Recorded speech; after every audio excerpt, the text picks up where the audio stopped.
Welcome to the Say Network podcast. I'm Megan Villalpando, and I'm here with Jim Sparks. Hello. And Abraham Guevara, Hi. our producer.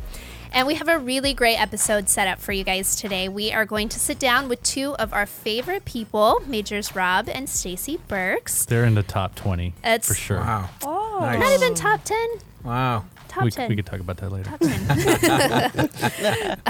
10. Rob and Stacy lead a church essentially out of their home in Canoga Park called Valley. I'm going to struggle with that this whole episode. Valley Missional Communities, difficult VMC word. for short. It's 3 of them. That's true. And I think, we hear that word community a lot in the church. It's something we talk about a lot. It seems like when people talk about community, they're either really, really excited about it, to talk about their community that they love, or sometimes I think people shy away from the word community because maybe they don't have a community, or maybe they just haven't plugged into a community, or maybe they're in a bad community even. So we're just going to talk a little bit about community, and with Rob and Stacy, we want to talk about some of the challenges, the benefits of community, how to start a community, and why ultimately as Christians we should be in community together. So before we get into the episode, we are going to spend just a few minutes talking about some youth culture information. So Jim, what do you have for us? Yes, the topic today for youth culture is loneliness. Oh, I thought there was going to be like an applause and stuff. Yay, loneliness. That's what we need. We need the air horn for sure. So there's a new business arena, and it's targeting loneliness for young adults and their struggles with loneliness. And so there's it's not a new concept, but it's kind of a fresh take on old concepts. But they're doing community living houses where you could rent a room out of stuff, and they're kind of playing like matchmaker so that people could have friends. And in this article, it talks about like how this one girl rented a room and that she found on Craigslist, rented an apartment that she found on Craigslist, and then she was working in a small business.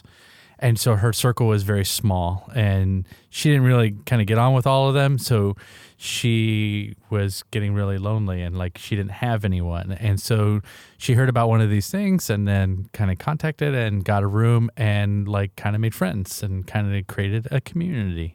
See what I did there? Yeah, nice tie-in. Is this like that like rent-a-friend thing? Kind of, yeah. Yeah. Yeah, and so there's apps like just for friendship that are popping up now of like just trying to meet people and hang out with people of like minds and doing things. And so the living one's called Tribe, and a bed and a shared room cost between $750 to $950. This is in New York, in Brooklyn. While prices for a single room range for $1,150 to $1,700. So it's not insane prices, right? But the cost of friendship is priceless. Yeah, and so I don't know. It's an interesting concept. This is we do live in a lonely world, and the world we live in seems to be so more connected. But loneliness is a very real thing, and maybe I don't know if it's more. There's no stats for me to say that it's more, but it feels like we talk about it more. In the youth ministry world, we talk about it a lot more, I feel, now than we did before. And I don't know if it's because people are used to they're okay to admit that they're lonely now. It's like it's a little safer to admit that, or that we're genuinely in a place where people feel more lonely. But would you rent a room? Like, could you see yourself doing that? I don't know. For me, I'd be like petrified.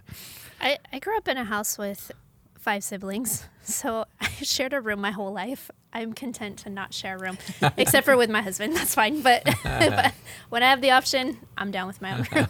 Right. If you're a social person and you move to a new city, Yeah. That's true. would I be could see it. good way to start. For sure. A room full of strangers. But then all friends start off as strangers. Yeah, so true. You gotta start somewhere. It is true. On Craigslist. Yeah, it's yeah, I mean, they're kind of basing it off the a lot of these are basing it off the model of like WeWork. I think it is. It's like where I have a small business, you have a small business, let's share an office. So that way we have some interaction and some community, you know what I mean, going on. And so they're kind of basing it a lot on this and that need for that. I find it fascinating. And but for me, it highlights a very real issue that I think we could address as a church. We had this conversation with some friends of ours, and I was going off on like how in the U.S. we tend to shy away from having a lot of kids, but in a lot of other countries, like my family from South Central America, they got like 8 kids, and like forget like you think about the money, whatever. We're getting this conversation about that, and my friend was like, I don't think we do that over here because we lack community, and I was like, I think that kind of changed my mind, because I was like, I think that's a big part of living out in those countries. The community is very tight, but out here you might have more money, you might have whatever, like more things, but you have less community and you have less people around. And so it even comes to like the big parts of life, like raising your kids, decisions you make when you don't have a community or anybody around you to help you walk through those moments and those really tough decisions in your life. You feel lonely, you feel very cut off. And so, I mean, I'm all for something that helps grow community. I think that's a huge benefit. And I think we're using technology in the U.S. to kind of, make ourselves more efficient. And why not use it to make community, bring that sort of efficiency and sort of that convenience to creating community. I think that's pretty great. I agree with you. I think nowadays a lot of people move for work or different things. So maybe they don't live in the same city as their family, or maybe they don't have a good relationship with their family. And so if they don't have community there, then they're seeking it, in other places. Yeah. I've had that experience where, I'm kind of in a place without family or without anybody and have felt that loneliness. And I know that, like, when we started making friends in our small group and in our, community, a lot of fear and anxiousness and all that stuff started to kind of like, it didn't go away completely, but it helped, you would think, oh man, like I know somebody, like if I'm off at work and something happens in my home, I know I can call somebody, hey, can you go check on my family, see how they're doing, you know, like I have that, and it feels, man, that you don't feel alone anymore, and it's such a big city too, so yeah, it's pretty cool. Yeah, it's interesting. In 2015, an app called Hey Vina for helping women develop new friendships. And within hours, she had 1,000 people sign up. And then within a week, she had more than 100,000. And today there's over 1 million users. And it's 158 countries represented. And so, I don't know, to me, it highlighted, like, that's what we're about, is bringing people together and obviously bringing them to the Lord, but about getting community. And there's a real need and a real thirst for that in young adults.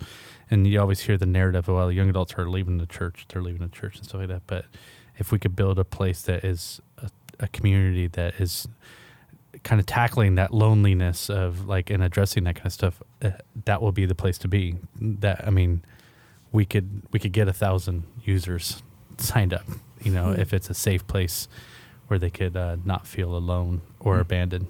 Rob and Stacy, thanks for joining us. Happy to be here. It's nice to be here. So the VMC, how did that start? Like, explain to the people who are listening to this. They don't know. Like, give them the lowdown. Like, tell me about it. Yeah, our former bosses, our divisional leaders, had an idea to start some kind of spiritual emphasis ministry out in the San Fernando Valley. There is already a core in the San Fernando Valley. It's called the San Fernando Valley Core, oddly enough. But besides that, which is mainly Spanish-speaking core, there we have a camp out somewhere out there, not really in the valley, but it's close, and we have an ARC that's in the valley, and we have a service center, but nothing. There's no core or a group of people that are meeting together and worshiping together and serving together in all kinds of languages or whatever. So they wanted us to go out there and investigate and kind of land on a spot. So we did. We went out there and looked at all kinds of communities out in the valley and landed in Canoga Park. And we chose Canoga Park because it's like multi-ethnic. So as far as socioeconomic levels, it's everybody. Yeah. And it just it feels a little bit of like heaven, like the kingdom of God. Everybody's represented, all levels of everybody. So we were asked to go out there and start something for the Army. So that's what we did. Yeah. It's awesome. Yeah. What is, you said you went out and you did a research. Now, in my mind, I'm picturing you sitting at a park bench, just kind of like watching people. We sat at a few park benches. We watched a few lunch people. with us. But we also would talk, like we went to the Chamber of Commerce, so we did a lot of online research about the population of those areas. And We interviewed a lot of people that have started churches or Yeah. ministries too, and not just Salvation Army, but other denominations. Probably 30 different couples. 30 to 40, yeah, for Yeah. sure. People, yeah. Yeah, and we went to there were 5 communities that we were tasked to look at and decide from which one to start in. Yeah. Yeah, so we just went to all of them over a period of a couple months before we really decided. What were like your first like Sundays and like what was like the way you started it off, like your kickoff day? How did you guys like? Well, before we even moved to Canoga Park, we lived for a little bit in San Pedro, and then we lived for 3.5 months out at the camp. Yeah. And during that time, Stacy started a Sweet Prayers ministry, which you've already, the THQ has already delved into and done a video on. And so that was happening before we even lived in the community. That was the first thing we did. And then we did a Bible study or book study. We called it a book club on Rick Warren's Purpose Driven Life book right in the Salvation Army thrift store, which was fantastic. We did two of those, 6 weeks each. And we just went to where they were selling chairs, and we put them all in a circle and had some refreshments and had a book club each Tuesday night or Wednesday night or whatever. And that was fantastic Oh, that's as well. awesome. That's so cool. So even before we lived in the community, we tried to be present. And then it is really close to an adult rehabilitation center. Yeah. So we worship with them on Sundays and on Wednesday nights at chapel. And made friends with the Yep. spouses of the Right. beneficiaries and parents and Yeah. the staff at the thrift store and the ARC. Yeah. So we just started just being there before we even lived there. And then the Salvation Army bought a house, and so we lived there, right, really close to the ARC, within about a mile. And then we started having Thursday nights. We had prayer meetings, Yeah. and Sunday afternoons we were trying to have a worship time. That kind of evolved into just Thursday nights because Sunday just wasn't happening. A big part of our ministry is around a table too. So we wanted Yeah. a big table and a place to share meals together. We think that's a really important part of what Jesus did, and we Yeah. want to do that too. And a lot of great conversations and things come out of that. So we're always eating. Yeah. That sounds like my kind of church. I was going to say, Abraham is already thinking a way to move Yeah. to the valley. My heart. right So away. Thursday evenings we have dinner and then we have worship, and then we either have Bible study or prayer, and so Thursday nights basically are Sundays. Oh, nice. But then on Sundays we still worship at the ARC and Wait, are you allowed to do that? worship on Sundays or Yeah, not worship on Sundays. Is that As far as I know, we're is that in still the Christian rule book? I don't- yeah. That's another podcast. Yeah. I just want to clarify we do Just kidding. worship on Sundays, Yeah. but our gathering is on Thursday nights. Yeah. Yeah. We worship every day of the week, 24/7. So that's what it is now. So it's a little more like more official or more like a For sure, Thursday nights is our night. yeah. And then we do outreach and other things that we'll probably talk about on different days. But Yeah. So what is it like? I guess people who come like on a regular basis, like what does it look like right now? Like they come, either Stacy or somebody else cooks the meal, and they come anywhere around 6:30. Yeah. And then we have, there's music playing, everybody catches up, and then we eat. We pray together and we eat. And that takes whatever, half hour, 45 minutes. And then we kind of, it's an open floor plan, so we just kind of move into the other room and start worshiping, and where we have announcements just like you would in any gathering of Christians. And then we have, some teaching and then prayer time. And we're usually done by 8:15, 8:30. yeah. It's awesome. pretty And then relaxed. We it's have super relaxed, yeah. another room that has kid toys and things in it. So people with families, they're part of it as well. We have high chairs and Yeah. changing table in the Going bathroom. in and out. Yeah. Yeah. It's loud, it's messy, and it's pretty great. Yeah, the one big family. Yeah. That's so cool. It's great. What's your favorite thing about it?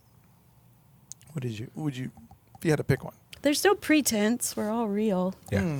when you're sharing meals together and being intimate that way, you can't really fake anything. So if you're having a bad day, we share it and pray with each other. I like the intimacy and the realness of it. Yeah, I would just agree with that and say that for me, it's just teaching me how to be more real, maybe is the best way to say it, but how to be open with people and we're just part of the community. Yeah, that's awesome. I mean, it happens that we're also leading it and serving it, but we're just part of. There's an authenticity that people can. I hope pick so. up I mean, on, that's what we want. Yeah, but for me, that's a learning thing. That's a relief too, from leaders to see that authenticity and like people being honest. You know? It's great. Yeah, it's awesome. Yeah, Has it been hard? Yeah, for sure. This is in June we'll have been officers in the Salvation Army for 27 years, and we've never done anything like this. So yeah, it's just hard. Mm-hmm. We've done the other stuff for that many years, but this is totally new. It takes a whole new, skill set's probably a crass way to say it, but we have to learn things. We're continually learning. We're going for a couple of days to learn more. We're constantly learning. So yeah, it's been hard, but not hard like like a drudgery where it's hard and then you have nothing to show for it. It's like hard and awesome. Yeah, every day we're really happy with what we do. Yeah. It's been a while since we've said that too. Yeah, I'm happy with you, Stacy. How does that make you feel? We just had a breakthrough right there. Man, this has been fantastic. I'm sitting on this couch more often, maybe laying on it. I told you I've been feeling like Barbara Walters lately. Bringing people together. See if we get some tears. I'm going to get tears in the end. I think what we mean is when you have those days you don't want to go to work, which for most people it's more than not, right? We don't really have those days anymore. Yeah, I'll just throw in here because in case it doesn't come up, but to answer your question, that's how it started. Our vision for it is that we would grow this particular house church to like 15 or 20 adults. And then at that point, which we're pretty much at, we need to break off and start another one. So maybe a few of those people would go and we'd start another one. The ultimate vision is that there would be within 5 years, hopefully, that there would be five communities of faith for VMC. So it would all be one core, if we want to use Army talk. It would all be one core, but there'd be 5 different locations, and they would worship separately and eat separately on Thursday nights or Wednesday nights or Tuesday nights. But then either every Sunday or one Sunday a month, they'd come together and worship together at the park, where we'd have a big blowout worship time and meal that everybody was welcome to, even kids that are just at the park or whatever. So I think you mean an open air. Right. Yeah. We're going to start calling it an open air. We just came up with that. We think it's so old, it's new. It's good. Megan, you want to fire a cartridge? A I'm cartridge? just kidding. Wow. We're just filling out Army children. Except gladly. I actually was going to say I got the opportunity to visit you guys at VMC So great. a couple months back, me and my husband, and man, it was just so awesome. I just really enjoyed, from my perspective, seeing you guys you could tell there's just a sense of joy that you guys love what you do, and you just love that community. And it was such a blessing just to be a part of that and stuff. And so, I personally cannot wait to see what God does in the community and how he grows it and just what happens. But I'm doing a full-on plug if you're in the area. Go visit VMC. Yeah. Is that what I went to? I went to a house thing you guys did a while back. It was with the... That was an actual open house where they were selling the house. That was just a random person's house? No, I don't know. I didn't know who that was. Wait, now I want to know that what was the realtor, not the Was pastor. there music? No, there was music. Different people doing But music? you and Brian Burchell. played a song. So we've done house concerts. We do house concerts. We've done one at That's our own fun thing. Yeah, to that's do. a separate thing that we just happen to use the house for. Okay. Yeah. But it's kind of like that, though. It's has that same feel. Yeah. No, I mean that was specifically a concert. This feels more like casual church. It's kind of like a small group, Small but group, church. yeah. Oh, All the okay. components Yeah. of church. Yeah. Oh, nice. The only one playing guitar is the worship leader, and he's barely playing it. I want to say it was Except really when great Paco to was there. have you, Megan, come, you and Paco. Yeah. And we've invited a few other Salvation Army officers and employees, people to come because all of the people that do come are new to the Army, new Christians too. And so they're seeing the Salvation Army, just the great different aspects of it and really excited about being a part of this church. So we just enrolled 5 senior soldiers Wow. since we've started, and 1 junior soldier, and they asked us if they could be enrolled and if they could wear uniforms, and they want to be a part of it. And so you are a part of making that attractive to them too. for That's sure. so cool. Cool. Yeah. That's really cool. Awesome. Yeah, I just love it. It just reminded me, I don't know, just give me a sense of this is what church is about, just reminding us, even in the Army, this is what church is about when I went to go visit. And that was really cool to see. And That's what we want. Yeah, for sure. And I don't want to monopolize this, but again, just in case it doesn't get in there, the idea of keeping it that small, because some people would say 15 or 20 adults, why don't you just get a building? But the idea is we want to keep each one that small because that's where the community will happen. That's where it'll develop. That's where the loneliness that we talked about hopefully will be taken care of, because you actually have time to get to know people and sit across the table from them and pray with them and hear their prayer requests. But if you have 100, 200, 300 people, that's way more difficult. So we're not interested in doing that. We're interested in keeping each one of those. Now, there could be, 5 might be a small number. There could be 20 of those faith communities. Can you imagine 20 of those that are 15 to 20 adults? Yeah. That's a lot of people, but they're kept in small enough communities where they can really get to know each other, and also intentionally small. We're not interested in adding a lot of programs. So we're about, one of the things we say is that we want to go upward in worship, and we want to go inward through discipleship and fellowship, and outward through evangelism and outreach. So those things are what we want to be about. We don't want to start adding and adding and adding, because those things will diminish. Like that's the priority. It'll go away because it'll be pushed out by all the stuff. So there's all kinds of reasons for that, kind of the philosophy behind keeping it that size, keeping each community that size. The whole VMC might be one day, who knows, 500 people. Yeah. It's awesome. It's definitely unique to the Army just to for see sure. this, which is really cool. Did It's we really say cool what to witness VMC that. stands for? Yeah, Valley Missional Communities. Megan said that earlier. Yeah. See, I don't pay attention. I have a VMC is way couple different easier to acronyms. say. VMC is way like, you down with VMC? Yeah, you know me. How many times have you said that? Oh, I just made that up. Did it sound like I had rehearsed on? No, you make people jump in your living room. Crisscross. Yeah. Good old. Do you preach with your pants on backwards?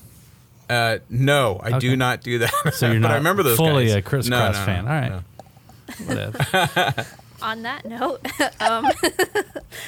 I want to take a minute and I want to talk about why it's so important as Christians that we are in community with other Christians. We live in this kind of culture where individualism is highly valued. The more independent you are, the better. If you have to be dependent on others, it's sometimes perceived negatively in our culture. But when we look at Scripture, I think it sends the opposite message. I recently was listening to a sermon, and the pastor was pointing out that, when man is alone, when different people in the Bible are alone, that's when they become more vulnerable and things start to happen. So in Genesis, when Adam's alone, God tells him it's not good for man to be alone, and he creates Eve. When Eve is alone, that's when the serpent comes to her and tempts her. Not when she's with Adam, but when she's alone. And then when we look at the New Testament, Jesus, when he's tempted by the devil, it's when he's alone in the desert for 40 days and 40 nights. And so there's something about being alone that makes us really vulnerable. And we kind of talked about the loneliness earlier. But I want to talk about what maybe are some of the benefits, and we've talked about it a little bit, but what are some of the benefits or reasons why Christians should be in community with other Christians? I don't know what you guys think about that. Could I give you a little true story of our community and We why? prefer true stories. Okay. So this is true.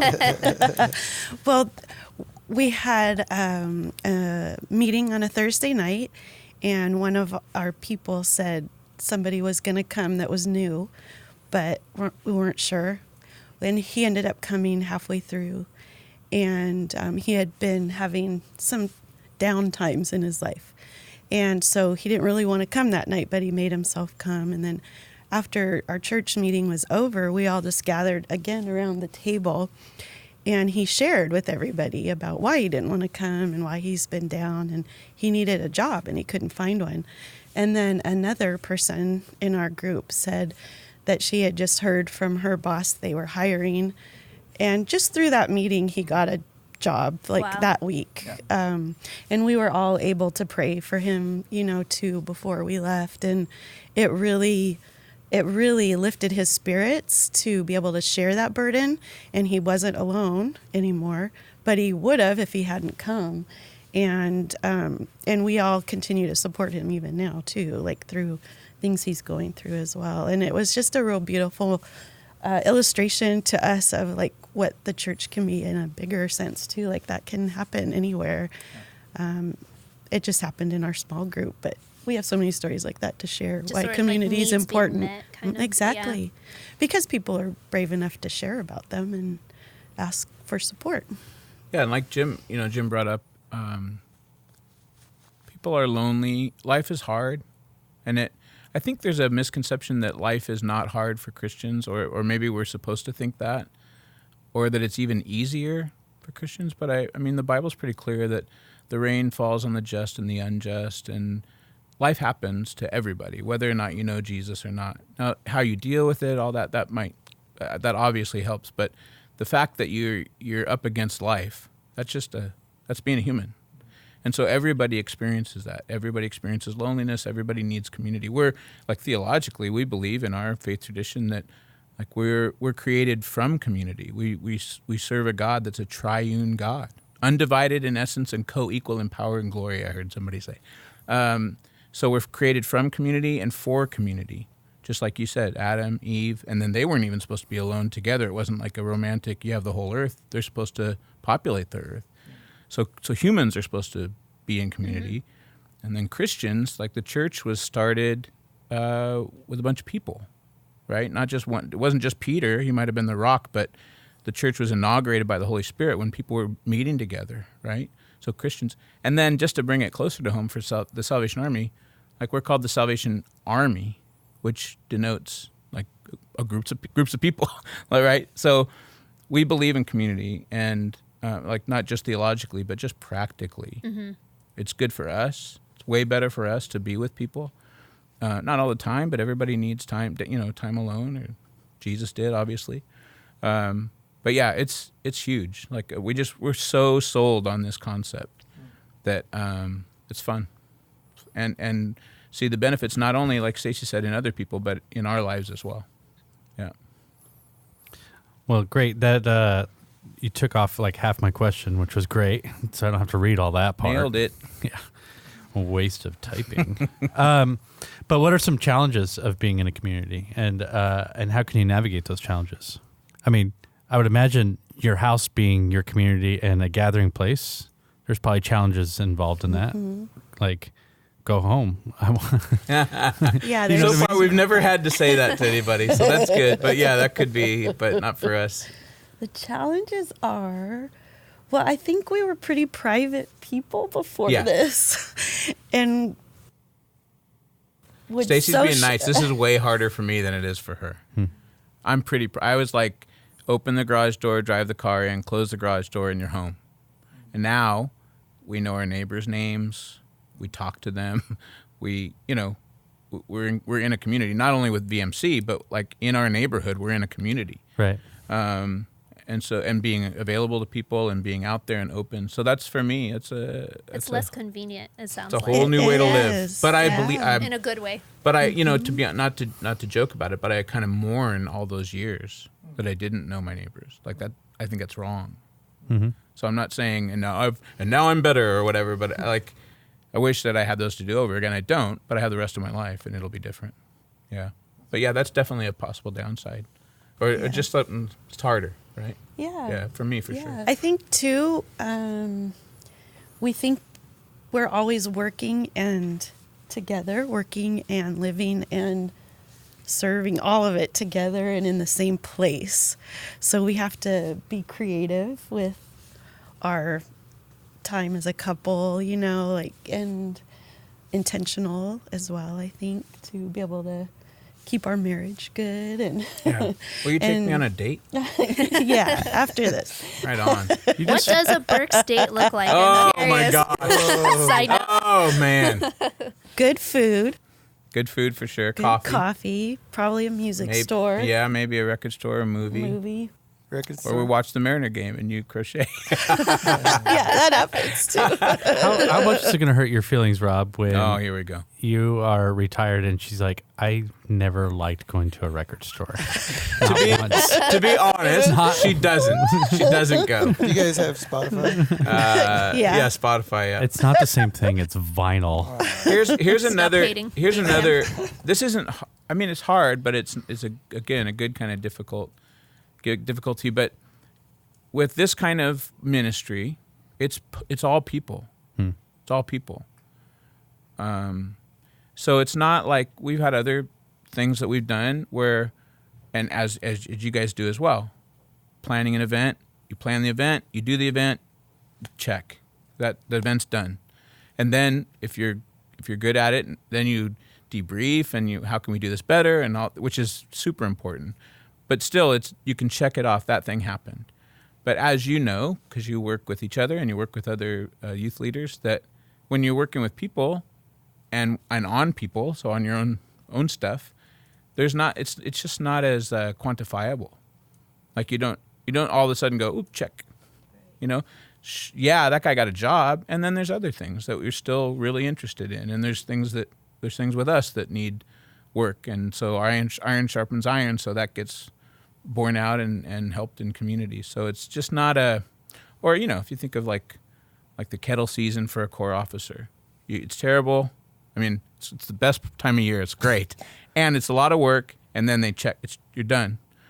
But all those people that they work with, that just never ends. So it's difficult in the sense that it's never ending, but not difficult like again, not a drudgery. Sure. Yeah. And measuring success, looks way different than a core or being an event planner or whatever. So we're still figuring all that out. Yeah. Yeah, going back to the 15 or 20 people, we were in this continuing education thing with a group called Exponential, and one of the things we're learning is we agree with, and we're learning how to be more like this, but the idea of sending and of making disciples, like they believe in disciples who make disciples, who make disciples, who make disciples, right? And the idea that it's really more about sending, the church is really more about sending than gathering, or sending than sitting, if you want to put it that way. But so we're learning about that. So going back to that 15 to 20 people, 3 years from now, it'd be great if we still had 15 to 20 people in our original house church, but they were different people. Why? Because they've grown up in the Lord. They know what their spiritual gifting is. They have a passion for the world, and they go out and do something. Maybe with the Salvation Army, maybe not. Maybe they go to Rev High. Maybe they do Dogtown in Santa Monica, or maybe they go to training college, right? Or maybe they're a missionary, or maybe they start a nonprofit that nobody even thought of, that's going to help people find community, lonely people find community, whatever. But the idea is that sending them is huge. Like we had Commissioner Phil Needham at an event last year, and he said that we always say to people, "Oh, what church are you from? Or what church do you go to? What church do you go to?" And he says that we should really ask people, "From which church are you sent?" Interesting. Because every single believer in Jesus is sent, right? God sent Jesus to the world. Jesus sends us into the world. Yeah. So that's kind of, again, more of where we are and where we'd love to be. It'd be great if those 15 to 20 people, some of them were the same, but a lot of them were different. But not because they fell away, but because they were sent away and blessed and started something new, or another house church.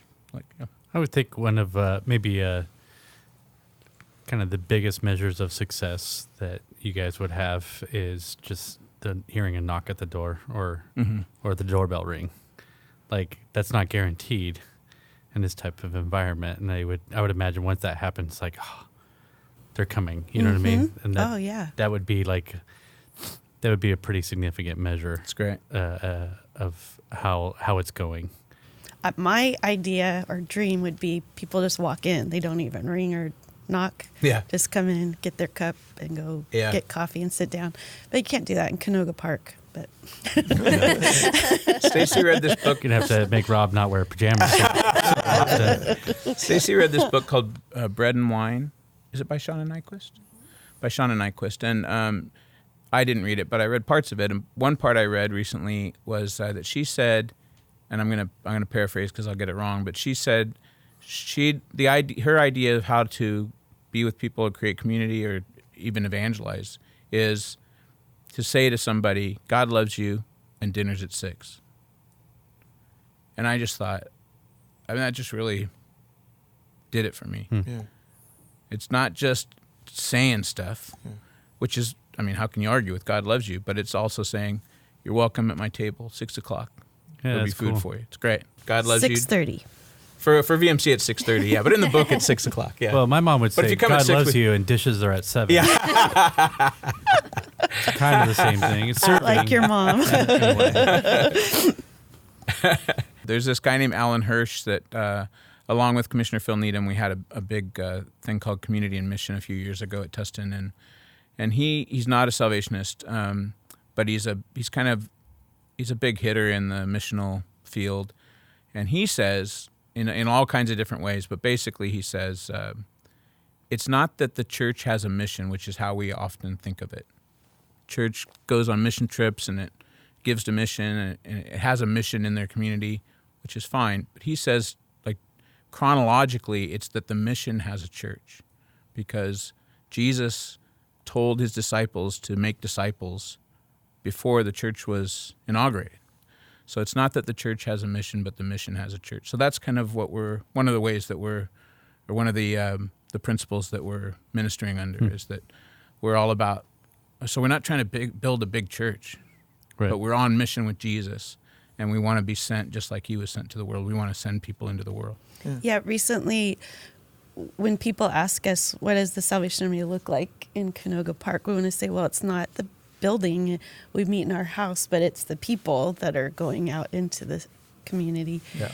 And then at a meeting I was at recently, we were supposed to think of a car that described our church community. And the only thing I could think of was a lift.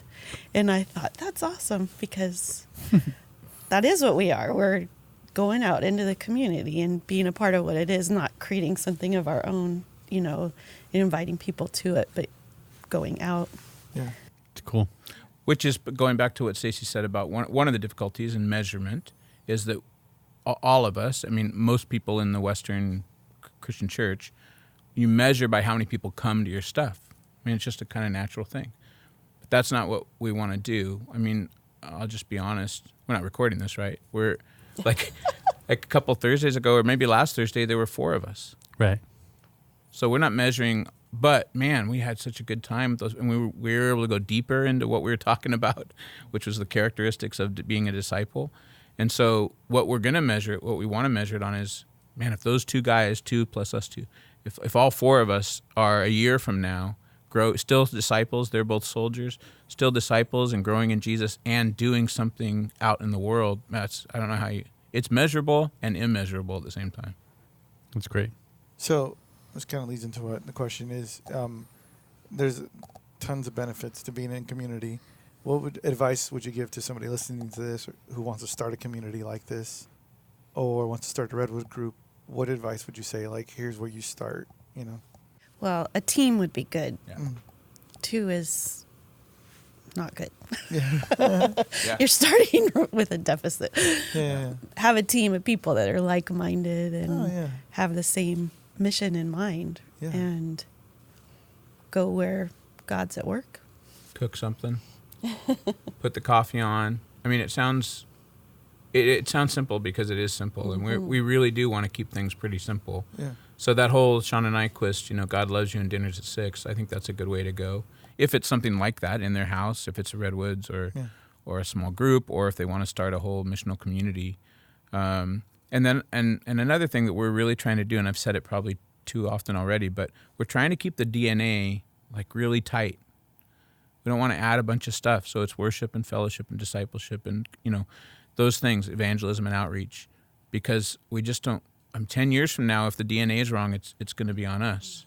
Can't blame it on the greater culture or the 100 and whatever year organization. So All that to say is I would suggest that they figure out what they want to do and keep it at that. That's what they do. Like In-N-Out doesn't do burritos. Right. I wish they did. Right. But they don't. I mean, Very niche. companies, yeah, that's what they do. That's what they seem like they're called to do because they're killing it. Right. Yeah. That takes a lot of pressure off when you can focus on what you're Yeah. I think so, for sure. Yeah. And so when the pressure's off, then you can really you can think creatively. You can do all kinds of stuff because there's no. And I just want to put in a plug also for I already mentioned our former leaders, but our current leaders are just they encourage us. They've been there. They've enrolled soldiers. They've led worship. So that's just it means the world to us to have people that are encouraging and like in your corner, rooting for you. They want this to succeed. They want the kingdom to grow in the valley. Yeah. It's awesome. Yeah. All right. Well, Rob and Stacy, thank you so much for being here and just sharing with us. For me, it's especially valuable. We have a Redwood group that my community started back in like September. And so we've faced some different challenges and things like that. But I just am really encouraged just by what you guys are doing. And a lot of that's very practical and valuable to me as we're navigating this like community thing, because it is messy too at the end of the day. Like it's not like you just start this and it's just exactly what you think it's going to be. It's messy. It's people that you're dealing with and stuff. And so it's so cool just to like learn from that and learn from your guys' experience. So thank you guys again just for being with us. Thank you. It's awesome. If you're ever in the Canoga Park area, be sure to check out VMC. Give Rob and Stacy a call. Park area. It's true. A lot of people are actually. Yeah. You will be blessed if you show up there. I can promise you that. If you have questions about starting a community, or if you're ever looking for advice on specific questions about community, feel free to send us a message. You can either send us a message on social media at Say Network, or you can send us an email at, I always forget our email because we don't use it a lot, but we do check it a lot, sayconnect@gmail.com. Anything that we've talked about in this episode, we'll be sure to link below. Sweet Prayers video. Yes, that was a great video, by I the way. needed to say that there because then Abraham will remember. That's a very good That was a great video. And then also don't forget to subscribe to our Say Network podcast just for updates on new episodes. So thank you guys again for listening, and we'll be back with a new episode soon.